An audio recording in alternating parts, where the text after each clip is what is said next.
Hi, it's Johanna. Welcome to my channel. And today I have I have something that's been in my mind for a while now, and I'm not sure if I'm going to be able to express it well, but this video is to kind of stimulate some thoughts about how much we're influenced by marketing of fragrances, how our enjoyment is enhanced by marketing of fragrances, and then also in my own personal experience with an influencer and how their perspective on a fragrance potentially changed my enjoyment of a fragrance that I had already had strong opinions on previously, and even uploaded a video reviewing my impression of finishing a bottle and retiring it to my archives of this perfume. That's the main idea behind this video. And I do have a hard time with staying on track and staying focused and also completing thoughts. So I apologize for that. I look back at my videos that I've uploaded and that some of you have commented on, and I appreciate that. Thank you. I like the comments, and for me, it's like a personal challenge to interact with you guys in the comments. All of you, regardless of who you are and what you think or how you feel about fragrances, because I'm just figuring myself out. I'm figuring out what kind of perfume enthusiast I am, like just what my likes are and how they might change over time, various cycles of time. When I think about perfume, I often think about cycles of time, and I think that lends something really like amazing to the experience of enjoying perfumes.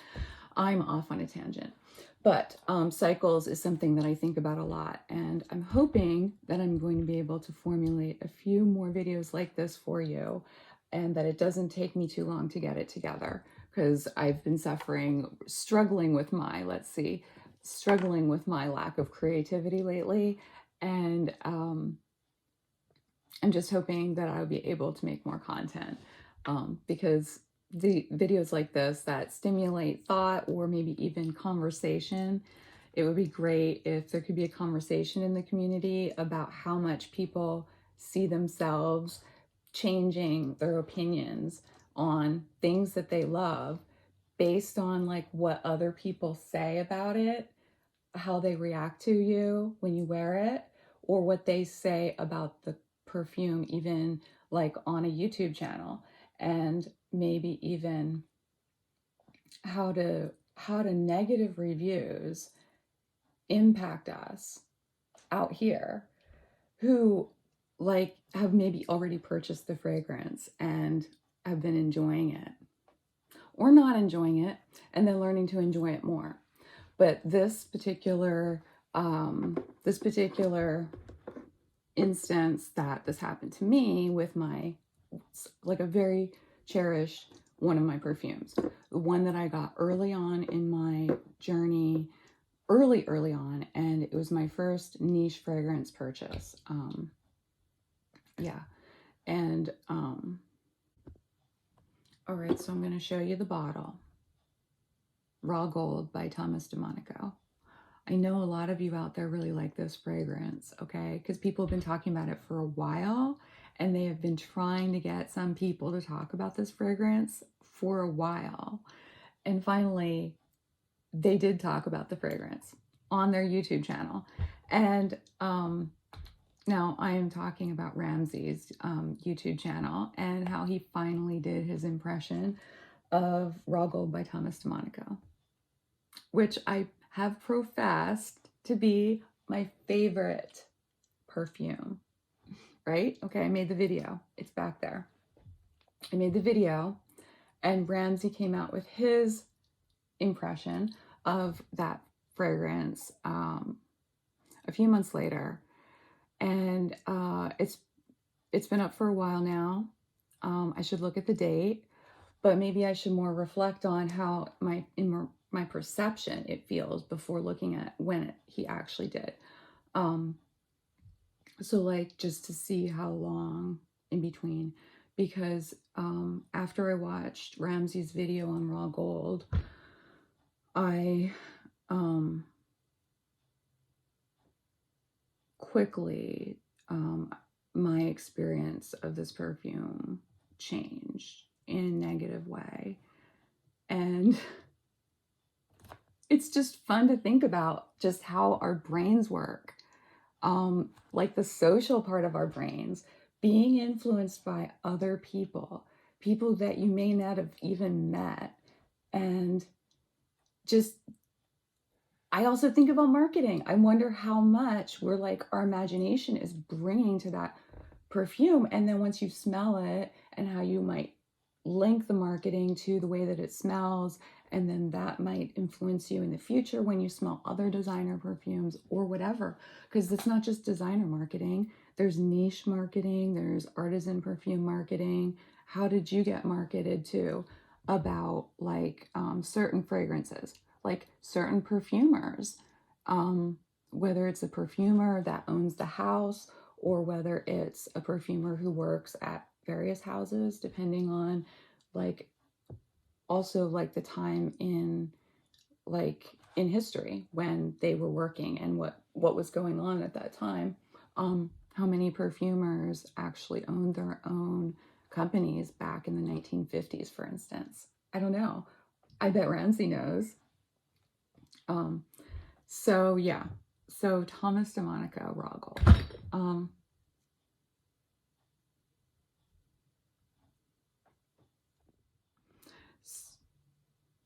So it's very sweet, and it's like I can smell the honey and the suede leather.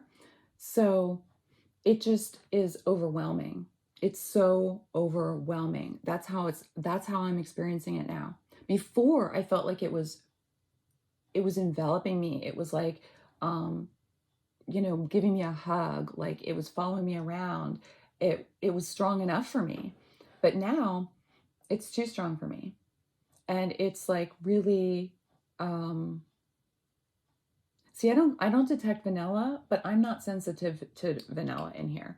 But basically this perfume is overwhelming for me in a negative way, and it started after I watched Ramsey's impression video.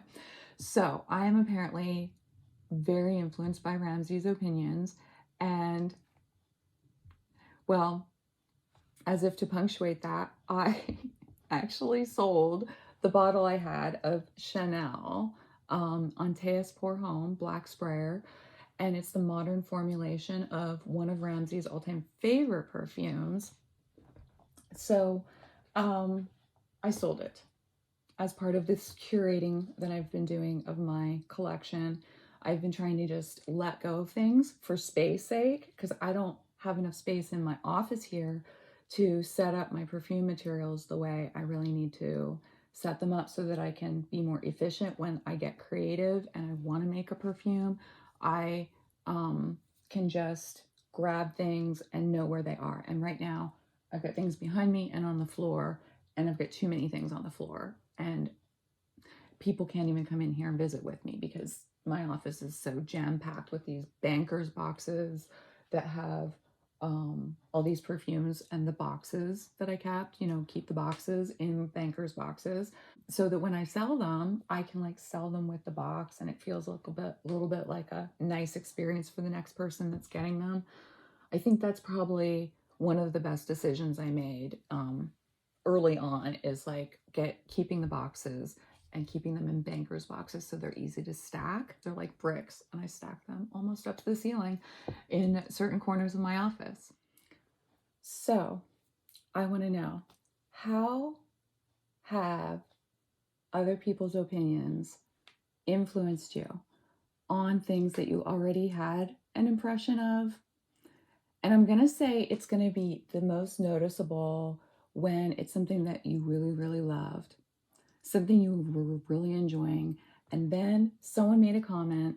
It could be someone in person made a comment about the way that you smell when you wear it, or the way it smells on you, or whether it was someone on YouTube who they made a video and they shared their experience of that fragrance that you previously loved. And did that ever change your mind in a negative way? Did that ever ruin it for you? I don't know, because I'm saying ruin it in quotes because this may not be a permanent situation that I'm in of disliking raw gold. It may not be permanent. That we'll see. I'll check in with you on that later because I do want to know myself. I would like to know whether whether it comes back or whether it's ruined forever. It could go either way, really. So I have not smelled all of Thomas DeMonaco's fragrances. I think there might be 4 out right now. There's Au Coeur, which I have, and it smells to me like pickles. I don't like it, and I never did. So that one, that's tenacious. That's a tenacious fragrance. Once you get it on you, you're going to be smelling it forever if you don't like that. I'm going to sell that. Well, maybe I won't. Maybe I'll keep it for my Thomas DeMonaco's collection, but I don't like it. Should I sell it?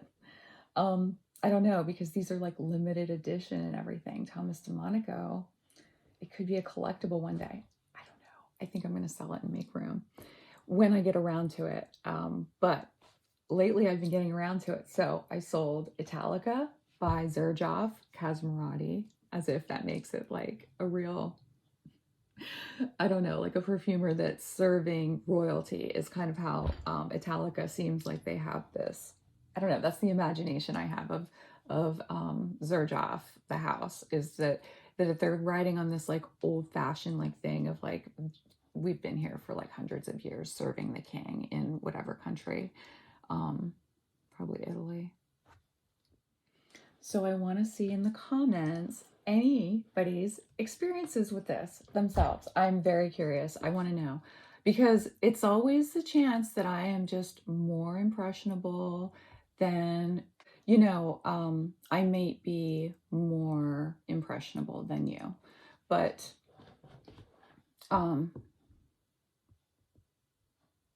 yeah, marketing and other people's opinions. So really, like, we all have different noses and we experience things, positive, negative. However, like, I mean, whoever decided what a good quality fragrance is, like whoever decided like whether or not it has to do with it being natural artisan materials or whether it's about the skill and the craft of like sensory, like managing people's senses and helping them to feel positively. I think that perfumery is a mysterious practice, and I don't even know. I don't know even close to half of it. I think that we'll never know all of it, especially because now there are a lot of aroma chemicals that we can like isolate certain aspects of scents that are in nature. We can isolate that aspect of, for instance, what creates the fuzziness aspect of when you smell a peach. Like, is it just that you know that it's fuzzy and it's getting close to your nose when you're smelling it? Or is there an actual scent that fuzz produces? I don't know, but I bet that it's been isolated in chemicals, aroma chemicals. So if you can accentuate aspects of that, I mean, that's part of using a technology as an art. So using technology and art and being able to experience that in a very beautiful way that's valuable, and also being able to make use of materials that are available in nature in a supply that's sustainable, and how everything everything gets economical and political, and it comes down to people's various kinds of values. So, yeah, so whether a perfume is a good quality and whether a perfumer has had enough experience making perfume for their perfume to be good enough, um, it's just, it's really hard to say. I think that there are some perfumers who catch on early, and I don't have the patience to um, create another hobby. So this is my hobby.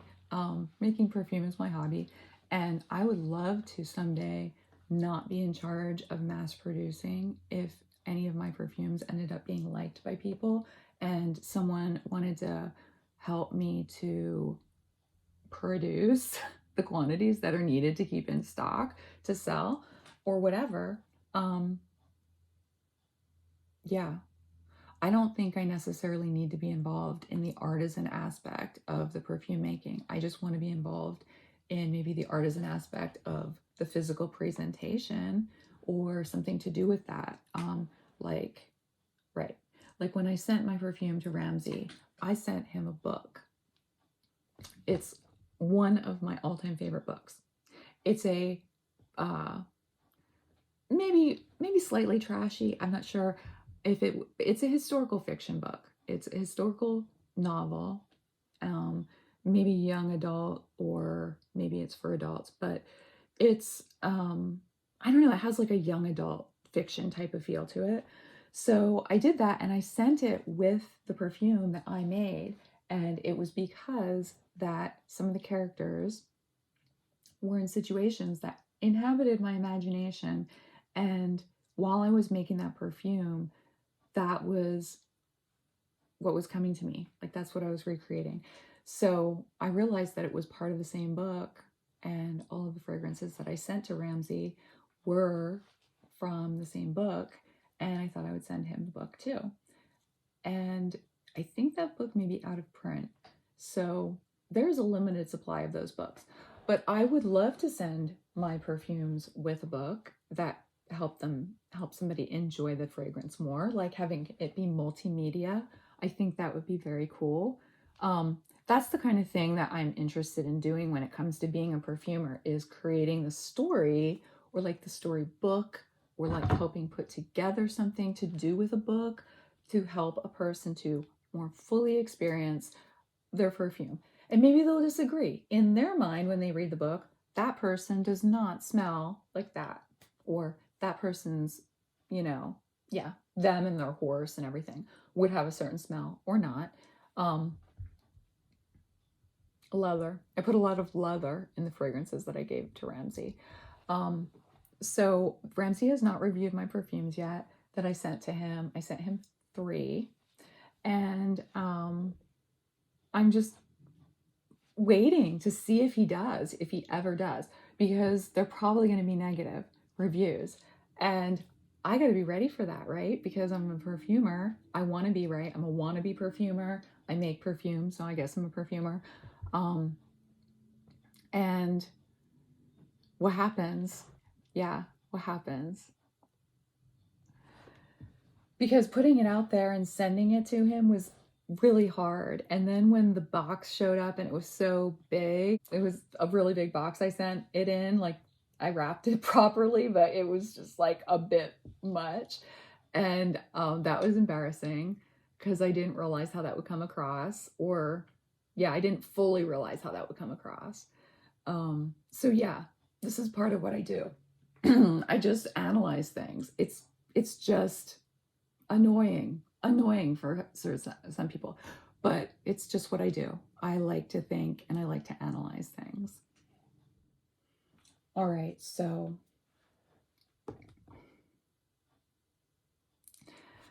I found a fragrance reviewer whose channel I really like.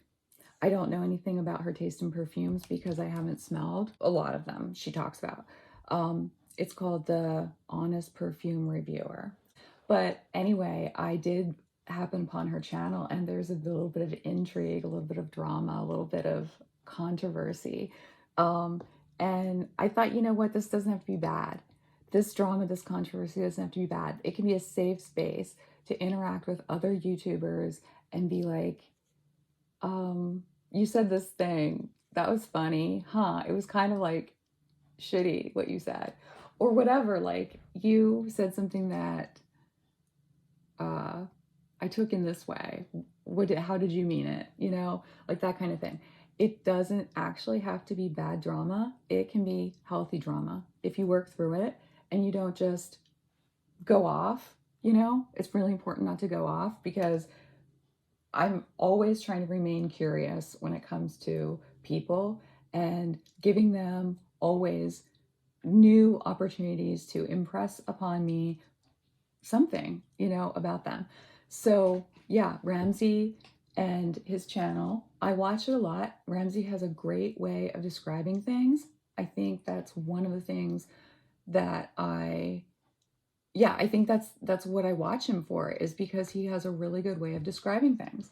And I have really appreciated that. I have watched so many hours of Ramsey, or listened, because sometimes I listen to it while I'm like falling asleep at night. I'll listen to his talking about these fragrances. And um there's an ASMR aspect to it, I guess. And um That's all I have to say. I think this is a good stopping point, and I am curious to hear what other people's experiences have been. Well, this has been a long enough video. I will talk to you later. I will see you later, and I look forward to seeing people interacting in the comments, maybe even sharing some of their ideas about what some of the things that I touched on today.